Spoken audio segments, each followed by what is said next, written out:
السلام علیکم۔ آج کی ویڈیو میں ہم دنیا کے 7 عجوبوں کی بات کریں گے، ان کی نمایاں خصوصیات، تاریخ اور ان کی اہمیت پر گفتگو کریں گے۔ پیٹرا کا لفظ یونانی زبان سے آیا ہے جس کا مطلب چٹان ہے۔ یہ قدیم شہر اپنی چٹانی تراش کاری اور پانی کے نظام کی وجہ سے مشہور ہے۔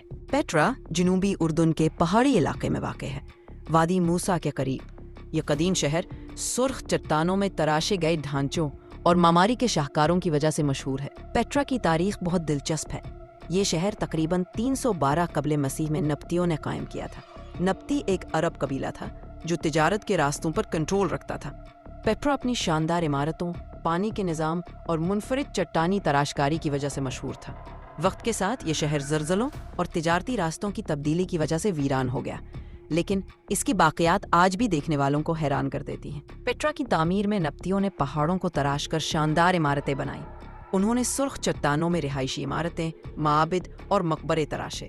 ان کی مہارت کی مثال الخزانہ کا گھر ہے جو ایک خوبصورت اور مشہور مقبرہ ہے۔ نبطیوں نے پانی کے پیچیدہ نظام بھی بنائے جس سے شہر کو پانی ملتا تھا۔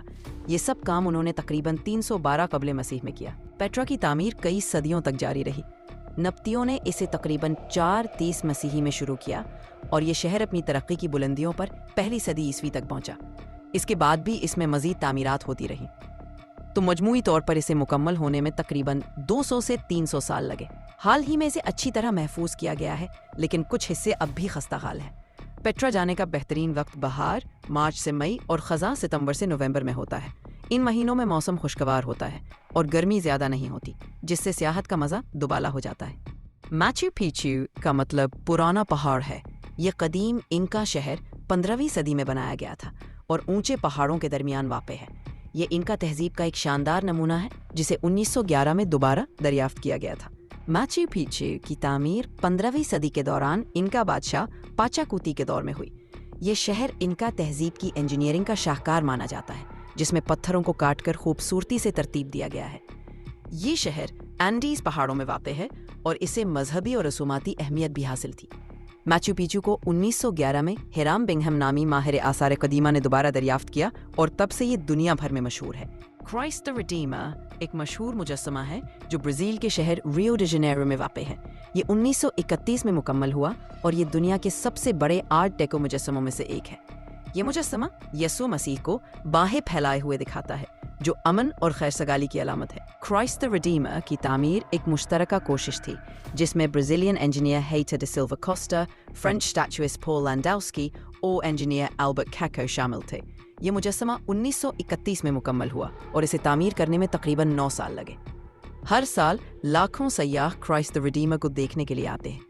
یہ ریو ڈی جنیرو کا ایک اہم سیاحتی مقام ہے اور دنیا بھر سے لوگ اس کا نظارہ کرنے آتے ہیں۔ چچن اٹزا ایک قدیم مایائی شہر ہے جو میکسیکو میں واقع ہے۔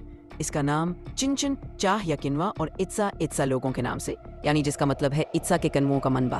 یہ مایا تہذیب کے اہم مراکز میں سے ایک تھا اور اپنی شاندار اہرامی ڈھانچے، خاص طور پر ایل کسٹیو کے لیے مشہور ہے۔ چچن اٹزا کی تعمیر تقریباً 600 عیسوی میں شروع ہوئی اور یہ 1200 عیسوی کے آس پاس اپنے عروج پر تھی۔ یہ مایا تہذیب کا ایک اہم مرکز تھا اور اس میں کئی شاندار عمارتیں، اہرام اور رصدگاہیں شامل ہیں۔ ایل کسٹیو یا ککلکن کا اہرام سب سے مشہور ہے جو سورج کے ساتھ خاص طریقے سے منسلک ہے۔ آج کل چچن اٹزا ایک اہم سیاحتی مقام ہے اور یونیسکو کے عالمی ثقافتی ورثہ کی فہرست میں شامل ہے۔ یہ بہت اچھی طرح محفوظ ہے اور ہر سال لاکھوں سیاح اسے دیکھنے آتے ہیں۔ کولوسیوم روم، اٹلی میں واقع ایک قدیم رومی ایمفی تھیٹر ہے۔ یہ 70 سے 80 عیسوی کے دوران تعمیر ہوا اور یہ دنیا کے سب سے بڑے ایمفی تھیٹرز میں سے ایک ہے۔ اس کی تعمیر کا مقصد گلیڈیٹر کے مقابلے، عوامی تفریحات اور مختلف تقریبات کا انعقاد تھا۔ کولوسیوم کی تعمیر ایک شاندار انجینئرنگ کارنامہ تھا۔ رومیوں نے مضبوط کنکریٹ اور پتھر کا استعمال کیا۔ انہوں نے ایک پیچیدہ محرابی ڈھانچہ بنایا جو نہ صرف مضبوط تھا بلکہ تیز رفتاری سے تعمیر بھی کیا جا سکا۔ کولوسیوم کے اندر کئی منزلیں تھیں جن پر ہزاروں ناظرین کے بیٹھنے کی گنجائش تھی۔ اس کے علاوہ زیر زمین سرنگیں اور کمرے تھے جہاں گلیڈیٹرز اور جانوروں کو رکھا جاتا تھا۔ رومیوں کی مہارت اور جدید ٹیکنالوجی نے اس عظیم تھیٹر کی تعمیر کو ممکن بنایا۔ کولوسیوم بنانے کا مقصد عوام کی تفریح اور رومی طاقت کے اظہار کے لیے ایک عظیم الشان مقام فراہم کرنا تھا۔ یہاں گلیڈیٹرز کے مقابلے، جانوروں کی لڑائیاں اور دیگر عوامی تماشے منعقد کیے جاتے تھے۔ یہ رومی سلطنت کی شان و شوکت اور ان کی انجینئرنگ مہارت کا مظہر تھا۔